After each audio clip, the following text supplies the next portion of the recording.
ऐसा क्या है ग्रहों का, कहां पर वो स्क्रिप्ट कहां ऐड होती है, हम वहां से शुरू करते हैं। ये होता कैसे है? एक बात, ग्रहों का आपके शरीर के ऊपर डायरेक्ट सीधा कोई कुछ नहीं है। चांद की तरंगें बदलती हैं और ज्वार भाटा आता है और फलाना ढिकाना, it has no relevance at all. ये थ्योरी ऑफ सिंक्रोनिसिटी है, पैरेलल घटित हो रहे जगत है। जंगल में आग लगी, उसी समय एक तारा टूटा। तारा टूटा इसलिए जंगल में आग लगी, इसका कोई रेलेवेंस नहीं है। पर जब भी तारा टूटता है तब आग लगती है, इसका रेलेवेंस हो सकता है। जब ये घटना घटित होती है तो ये भी घटित होती है। आप बात समझे? एक घटना घटित हुई आकाश में, क्रम में, ग्रहों की स्थितियों में, तब ये घटना घटित होती है। ये दोनों में एक सिंक्रोनाइजेशन है, पर इसका अर्थ ये नहीं है कि उनकी वजह से ये घटित हो रहा है। एक डिस्टिंक्शन मार्क करके चले, वहां होता है तो यहां भी होता है। इनका आपस में सिर्फ इतना ही लिंक है कि जब यहां होता है तो वहां भी होता है, परंतु इसकी वजह से ये होता है ऐसा नहीं। जीपीएस सिस्टम कितनों ने देखा है गाड़ी में? फॉरेन में ट्रेवल किया है तो उसमें ट्रैफिक भी आता है, कितनों ने देखा है? तो क्या आपकी गाड़ी में जो जीपीएस सिस्टम लगा हुआ है उसकी वजह से ट्रैफिक है? अब मैं इसके ऊपर साइंटिफिक थ्योरी देनी शुरू कर दूं कि नहीं नहीं, ये इसकी वजह से ट्रैफिक है। वैसे ही ज्योतिष में हुआ है, वो सिर्फ बताता है, वो सिंक्रोनिसिटी बना दी है हमने, हमने अपने लिए वो टूल बना दिया है।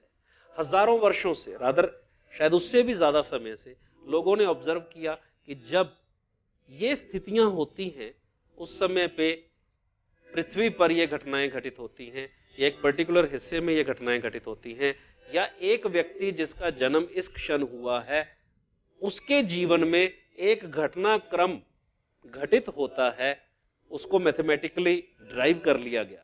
ज्योतिष एक विज्ञान है, इसमें कोई दो राय नहीं, पर इसका कोई अर्थ नहीं कि वो ग्रहों की वजह से या ग्रहों से ये प्रभाव उत्पन्न होता है ना। वो दो इंडिपेंडेंट फिनोमिना है। घड़ी में 12 बजे एक एक्स घटना घटित होती है, जब 12 बजे तो ये होता है, जब 12 बजे तो ये होता है।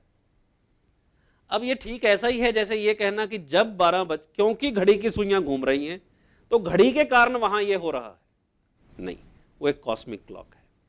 परंतु उसमें एक मैथमेटिक्स है, हजारों वर्षों, लाखों वर्षों से, हजारों वर्षों से तो खैर किया ही उसको डॉक्यूमेंट। मैं इंडियन एस्ट्रोलॉजी के ऊपर बात करूंगा। We can talk on western as well and Chinese, but there is no point. Indian आपका वास्ता ज़्यादा इंडियन से पड़ेगा। हमारे यहाँ पर इवेंट्स को प्रेडिक्ट करने की जो टेक्निक है उसे विषोत्री दशा सिस्टम कहा जाता है। जो लोग एस्ट्रोलॉजी में हैं, विषोत्री दशा को कैसे जाना जाता है, कैसे डिराइव किया जाता है? चंद्र की स्थिति से। चंद्र कौन से बिंदु पर है? Moon represents subconscious mind, moon represents subconscious mind. Mercury, Budh represents conscious mind. Subconscious mind कौन से डिग्री पर है, कौन से नक्षत्र में है, उसके आधार पे सिचुएशंस की गणना की जाती है। महादशा, अंतरदशा, प्रत्यंतर दशा, सूक्ष्म दशा, ये सुना होगा ज्योतिष में। दशा का अर्थ क्या होता है? सिचुएशन, कैसी दशा है, इतने टाइम स्लैब में सिचुएशंस क्या होंगी। Study of situation with timing is महादशा, अंतरदशा, प्रत्यंतर एंड सूक्ष्म दशा, फिर सब डिविजन्स है। तो मून की पोजीशन से एक चार्ट में यह जाना जाता है कि इसके कौन से इवेंट कब घटित होंगे। इसके अलावा और कोई साधन नहीं। और बहुत सारे दशा सिस्टम हैं, परंतु जो सबसे ज्यादा पॉपुलर है वो है विषोत्री दशा सिस्टम। पराशर मुनि के द्वारा दिया गया ज्योतिष में यह सिस्टम, उसमें प्लैनेट्स को अलग अलग टाइम पीरियड अलॉट किए गए हैं। योग या ज्योतिष में भी ज्योतिष शास्त्र कहता है कि योगियों पर यह घटित नहीं होता। क्या घटित नहीं होता? ज्योतिष। क्यों घटित नहीं होता योगियों के ऊपर? क्योंकि योगी कौन है? जो सबकॉन्शियस माइंड के और अंदर गया, और वो स्क्रिप्ट कहां लिखी हुई है? सबकॉन्शियस माइंड में। तो सबकॉन्शियस माइंड में वो जो स्क्रिप्ट लिखी है, स्क्रिप्ट लिखने का अर्थ है जैसे कंप्यूटर बाय डिफॉल्ट सेटिंग के साथ आते हैं, mobile phone by default setting के साथ आते हैं, जितने भी गैजेट हैं आजकल बाय डिफॉल्ट सेटिंग के साथ आते हैं ना। अगर आप कस्टमाइज सेटिंग ना भी करो तो क्या आप उसे उपयोग कर सकते हो? कर सकते हैं बड़े आराम से। फोन आया है, वो जो सेटिंग उन्होंने कर रखी है बाय डिफॉल्ट सेटिंग, वो एक जनरल यूजर के लिए है, पर जिसने कस्टमाइज कर ली उसके लिए, उसके अकॉर्डिंग होगा फिर जो होगा, फिर तो कोई चारा ही नहीं है ना। सबकॉन्शियस में जिसने अपने स्क्रिप्ट को बदल दिया तो इवेंट्स कैसे होंगे, जैसा वो चाहता है। इसलिए कहा जाता है कि ज्योतिष शास्त्र योगियों पर लागू नहीं होता, क्योंकि जो प्लेनेटरी इन्फ्लुएंसेस हैं वो अर्जिस की फॉर्म में, डिजायर की फॉर्म में होते हैं। आपको एक बात दिमाग में घर कर गई और आप उसके पीछे चले गए, और जिसने ये देखना शुरू कर लिया कि ये परभाव कहां से आया है, क्या आया है, परभाव, यानी कि ये भाव प्रदेश से आया है। भाई कौन से देश से आया है, सितारों के देश से आया है कि ग्रहों के देश से आया है, या किसी के मन से आया है, या किसी की कंडीशन से आया है, धर्म से आया है कि एजुकेशन से आया है। ये भाव कहां से आया है जो उसको काबू करना सीख गया।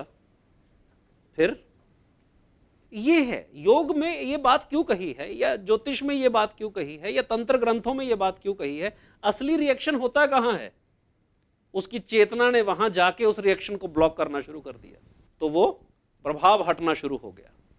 पर हम क्लाइंट को ये सारा ट्रेनिंग देंगे क्या कि बैठ ध्यान कर, केवी की सीडी अभी लगाता हूं, फोन में ही है, मत करना। आपके लिए है, आपको ट्रिक देना है मुझे, उसके लिए है।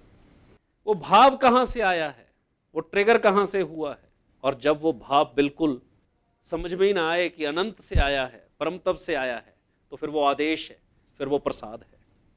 और ये भी अभ्यास से पता चलेगा कहां से आ रहा है। हम वो जो स्क्रिप्ट है, वो जो सबकॉन्शियस की स्क्रिप्ट है, क्योंकि सबकॉन्शियस इनपुट कहां से ले रहा है, अपने एनवायरनमेंट से। कौन से एनवायरनमेंट से, इमीडिएट एनवायरनमेंट जहां व्यक्ति रहता है, काम करता है, वहां से ले रहा है।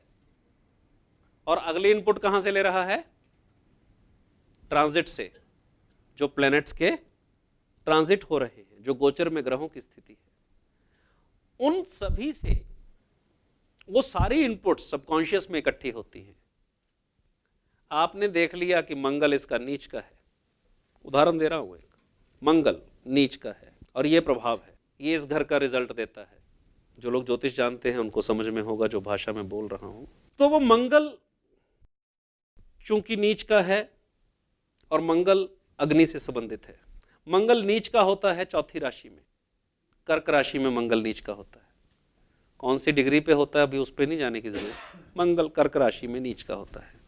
कर्क राशि पानी की राशि है, उस वो बने हुए घर में रहता हो या उसने घर बनाया हो, आपके यहाँ शक्ति चक्कर में जल कहाँ पर है देखिए जरा, रसोई उसकी वहाँ होगी। उनकी चॉइस ही ऐसी हो जाएगी क्योंकि वो डिसीजन रसोई वहाँ होने का किसने किया, उनके अवचेतन मन ने। अवचेतन मन ने कहाँ से किया, जो प्लैनेटरी इन्फ्लुएंस था। प्लैनेटरी इन्फ्लुएंस क्या था, कर्क राशि में मंगल, तो जहाँ जल है किचन वहाँ होगी, जहाँ जल है अग्नि वहाँ होगी। शक्ति चक्र में नीला रंग कहाँ है, वो दिशाएं देखिए, जिस घर में आपका जन्म हुआ था वो उस घर में पहुंच जाइए, रसोई कहाँ थी मुझे याद ही नहीं सर, मैं वहां तो 6 महीने। कोई बात नहीं, जहां माँ बाप रहे। आपके मंगल कर्क राशि का क्यों है, मैं उसका जवाब दे रहा हूं, क्योंकि माता पिता जहां रहते थे, जहां कंसीव किया आपको, उस घर में नॉर्थ ईस्ट में किचन थी, इसलिए मंगल नीच का आपकी पत्री में। लॉजिक समझ में आया, पत्री में क्यों है, अब वहां आ जाइए। फिर आप जिन घरों में आगे आके रहेंगे, आपकी चॉइस ऐसी हो जाएगी कि आप north east, east north east, जहां जहां जल है वहीं पर चूल्हा रखोगे, वही रसोई बनाओगे।